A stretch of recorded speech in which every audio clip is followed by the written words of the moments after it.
दोस्तों नमस्कार। आप देख रहे हैं जालन टाइम्स न्यूज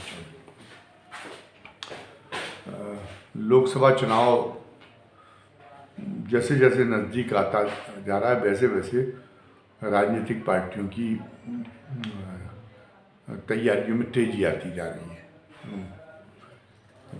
अब बरस का समय नहीं रह गया, अब महीनों का भी समय नहीं रह गया है, बल्कि हफ्तों की बात रह गई है। तो सारी पार्टियां अपनी तैयारियों में लगी हुई हैं। इसी बीच में जो सत्तारूढ़ भारतीय जनता पार्टी है, उसके सामने तीसरी बार सरकार में वापसी को लेके एक बड़ी चुनौती देखी जा रही। खास तौर से जो विपक्षी दलों ने और राहुल गांधी ने जो जातिगत जनगणना के मुद्दे पे जो उसकी घेराबंदी शुरू की है, उसको लेके भारतीय जनता पार्टी का हाईकमान सकपकाया हुआ है, सहमा हुआ है कि कहीं जो है अपने इस दाव से विपक्ष उसको पीछे धकेलने में कामयाब ना हो पाए। तो अब भारतीय जनता पार्टी में जो है इसको लेके और एक उच्च स्तरीय बैठक हुई दिल्ली में शुक्रवार के दिन, और जिस बैठक में अमित शाह मौजूद रहे और जेपी नड्डा मौजूद रहे, और इसमें पिछड़े वर्ग के नेताओं को बुलाया गया था। तो पिछड़े वर्ग के नेताओं से ये कहा गया था कि वो जाके ज़मीनी स्तर पर लोगों को टटोलें, ये जाने कि जातिगत जनगणना की जो मांग विपक्ष ने शुरू की है, इसका जो राग अलापा है, वो जो है उसका क्या प्रभाव हो रहा है लोगों के बीच में। लोग जो है वो क्या उस मांग से आकर्षित हो रहे हैं, क्या उसकी वजह से उनकी पकड़ जो देश की बहुतायत आबादी पिछड़े वर्ग की, उसके बीच में मजबूत होने का उसकी पकड़ बढ़ने के आसार बन गए हैं। इसका फीडबैक ला के दें, ये योजना जो है भारतीय जनता पार्टी की जो उच्च स्तरीय बैठक है, ये भारतीय जनता पार्टी की उच्च स्तरीय बैठक में ये तय हुआ है, ये निर्देश जारी किए गए। वैसे अब खुद भारतीय जनता पार्टी भी इस बात से बच रही कि जातिगत जनगणना की वो ये अपने ऊपर से इस आरोप को हटा देना चाहती कि वो जातिगत जनगणना के विरोध में। छत्तीसगढ़ की चुनावी जनसभाओं में केंद्रीय गृह मंत्री अमित शाह ने कहा कि वो जो है कि भारतीय जनता पार्टी जातिगत जनगणना की मांग के विरोध में नहीं है, वो तो जो है बल्कि वो ये विपक्ष द्वारा ये कह के और भारतीय जनता पार्टी के प्रति पिछले वर्ग के नेताओं को गुमराह करने की कोशिश की जा रही, जबकि खास तौर से कांग्रेस ने तो किया ही नहीं। तो ये जो अब कांग्रेस ने तो पिछड़े वर्ग के लिए कुछ किया ही नहीं है, बल्कि कांग्रेस के शासनकाल में तो पिछड़े वर्ग की उपेक्षा हुई है। ये अब जो फीडबैक मिलेगा अपने पिछड़े नेताओं से ज़मीनी स्तर का कि जातिगत जनगणना की विपक्ष की मांग का क्या असर हो रहा है, इसके बाद में बीजेपी ने पिछड़ों के बीच में जाने की योजना बना रखी है। प्रधानमंत्री ने तो कहना शुरू कर ही दिया है कि उन पर कांग्रेस उनसे इसलिए घृणा करती है, इसलिए नफरत करती है क्योंकि वो पिछड़ी जाति के हैं। तो वो बार बार अपने पिछड़े होने की दुहाई दे रहे हैं ताकि जो अपनत्व है पिछड़ी जातियों में वो उनके प्रति जाग सके, वो महसूस कर सकें कि ये उनके अपने आदमी के खिलाफ व्यूह रचना हो रही है और कांग्रेस को बेगाना साबित करें पिछड़ों के बीच में।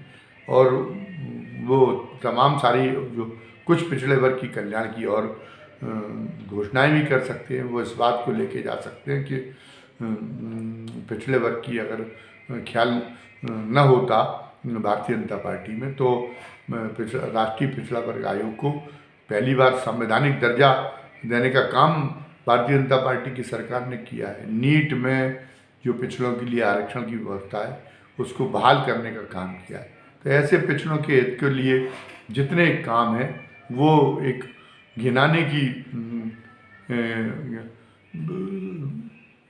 गिनाने की कोशिश, जो पिछड़ों के बीच में अभियान है, जो सभाएं आदि जो कार्यक्रम आयोजित होंगे उनमें की जाने की कोशिश की जा रही। पीएम विश्वकर्मा योजना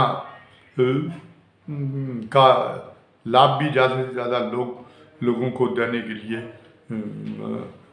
बैंकों पर दबाव बनाया जा रहा है कि वो ज़्यादा से ज़्यादा लोग लाभ दें, जिसमें खास तौर से पिछड़ी जातियों का, हालांकि उसमें अनुसूचित जाति की धोबी जाति भी शामिल है, कुछ और जातियाँ भी शामिल हैं, लेकिन मुख्य रूप से पिछड़ों पे, लोहार पे, बढ़ई पे, कुम्हारों पे, इन पर मुख्य रूप से फोकस किया गया है कि इनको अपने गांव में अपना व्यवसाय शुरू करने के लिए 3 लाख रुपए का खर्चा किए बिना गारंटी के और 5% मात्र ब्याज पर बांटा जाए। तो जब इससे ज़्यादा से ज़्यादा लोग लाभान्वित होंगे तो एक जो भारतीय जनता पार्टी का ये जो कामयाब जो पासा है लाभार्थी चेतना के माध्यम से लोगों को अपनी मुट्ठी में करने का, ये पासा इस मोर्चे पर भी कामयाब हुआ। ये भी उम्मीद भारतीय जनता पार्टी कर रही है। भारतीय जनता पार्टी के पास में सबसे बड़ी बात ये है कि उनका जो सांगठनिक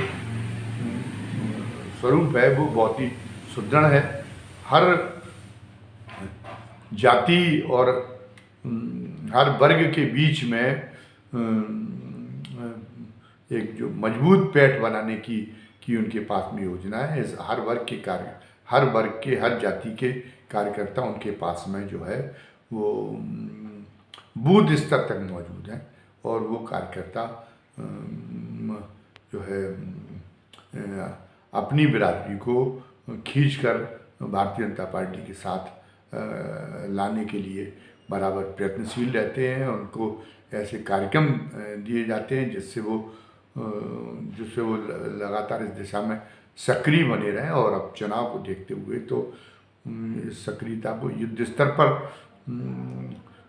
ले जाने की कवायद चल रही है। और अब की बार भारतीय जनता पार्टी ने ये भी अब टास्क दे दिया है कि जो मतदान के दिन, जब लोकसभा चुनाव हो तो मतदान के दिन वो अपने समर्थक एक भी वोटर को जो है वोट डालने से वंचित नहीं होने देंगे। एक भी कार्यकर्ता मुस्तैद रहेंगे कि हर वोटर को जो घर में बैठा हुआ हो उसको जो है प्रेरित करके और जो मतदान केंद्र तक ले जाएं और उससे वोट डलवाएं। और इसमें खास तौर से पिछड़े वर्ग के जो कार्यकर्ता हैं बूथ स्तर तक के, उन बूथ स्तर तक के कार्यकर्ताओं को टास्क दिया जाएगा कि वो अपने बिरादरी के लोगों के घर ध्यान रखें और अपनी बिरादरी पर और उनकी बिरादरी में उन्हीं पिछले वर्ग की पार्टी के कार्यकर्ताओं को ही भेजा जाएगा वोट डलवाने के लिए। तो भारतीय जनता पार्टी की कुल मिलाकर जो रणनीति है वो तो बहुत ही कारगर प्रतीत होती है। अब उसका कितना सफल भारतीय जनता पार्टी को देखने को मिलता है, लेकिन भारतीय जनता पार्टी ने प्रयास अभी से शुरू कर दिए हैं और इन प्रयासों से जो वो जो है खरगोश और कछुए की दौड़ वाली कहानी चरितार्थ करने की कोशिश में कि खरगोश आगे भले ही निकल गया था लेकिन फिर बाद में अंतिम परिणाम में किस तरह कछुए ने उसको पछाड़ दिया। तो वो इस फिराक में है कि जातिगत जनगणना के अपने मुद्दे में हवा भरती देखकर विपक्ष जो है विपक्ष का आश्वस्त हो जाए और विपक्ष मस्त हो जाए और विपक्ष के पास में सांगठनिक ढांचे की भी उतनी कमी है तो वो कोशिशें नहीं कर पाए सेंधमारी करने की पिछले जनाधार में और उसके पहले भारतीय जनता पार्टी बाजी में मार ले जाए। और अभी विपक्ष जो भारतीय जनता पार्टी जो माइक्रो स्तर तक की माइक्रो स्तर पर जाकर योजना बनाती है उसके बारे में उतनी सजग भी नहीं हो पा रही। बहरहाल क्या इन बैठकों का निष्कर्ष क्या निकल के सामने आया है, इनके हिसाब से भारतीय जनता पार्टी किस कार्य योजना पर अमल करती है, ये अब आने वाले दिनों में और ज़्यादा स्पष्ट हो जाएगा। लेकिन भारतीय जनता पार्टी की चौकसी और भारतीय जनता पार्टी की जो सजगता है चुनाव को लेके, वो निश्चित रूप से मतलब उसकी जो है तारीफ करनी पड़ेगी कि वो काफ़ी चौकन्ने हैं, काफ़ी सजग हैं और उनकी जो ये और उनकी सक्रियता युद्ध स्तरीय है। तो इसीलिए वो पहले हमारे सो मीर बने रहते हैं। इस बार भी अगर हवा उतनी खिलाफ में प्रचंड न हुई तो अपनी इन युक्तियों से, अपनी इस सक्रियता से भारतीय जनता पार्टी को उम्मीद है कि वो जो विपक्ष की चुनौती है उसको आसानी से पार कर लेगी। भारतीय जनता पार्टी ने तय कर रखा कि हम जो है अपनी सीटों की संख्या, अपना बहुमत है वो 2019 के लोकसभा चुनाव से भी ज़्यादा बढ़ाएंगे। वो जिस दृढ़ निश्चय के साथ, जिस कटिबद्धता के साथ कार्य करती है, उस कटिबद्धता के साथ में अगर वो वास्तव में कार्य करती है और वास्तव में अगर ऐसा कर ली जाती तो ये बहुत बड़ी बात है। जबकि अभी तो राजनीतिक विश्लेषक ये जो है अनुमान कर रहे हैं कि पिछली बार की तुलना में उसकी सीटों की संख्या में काफ़ी कमी आएगी और हो सकता है कि इतनी कमी आए कि बहुमत से भी वो पीछे रह जाए। कुछ सबसे बड़ी पार्टी तो बन जाए, बहुमत से भी पीछे रह जाए। लेकिन भारतीय जनता पार्टी का इरादा पिछली बार से ज़्यादा सीटें हासिल करने का है। अब इसमें क्या सामने आता है ये तो आगे देखने वाली बात होगी। और अपनी जो है आपको धन्यवाद कहने के पहले, अपनी बात समाप्त करने के पहले फिर वही अपील आपसे दोहराना है, फिर वही गुजारिश करना है, फिर वही निवेदन करना है कि आप हमारे चैनल को लाइक करें, सब्सक्राइब करें, बेल आइकन दबाएं ताकि हम जो भी नया वीडियो डालें उसका नोटिफिकेशन आपको समय रहते मिल जाए। और कमेंट बॉक्स में कमेंट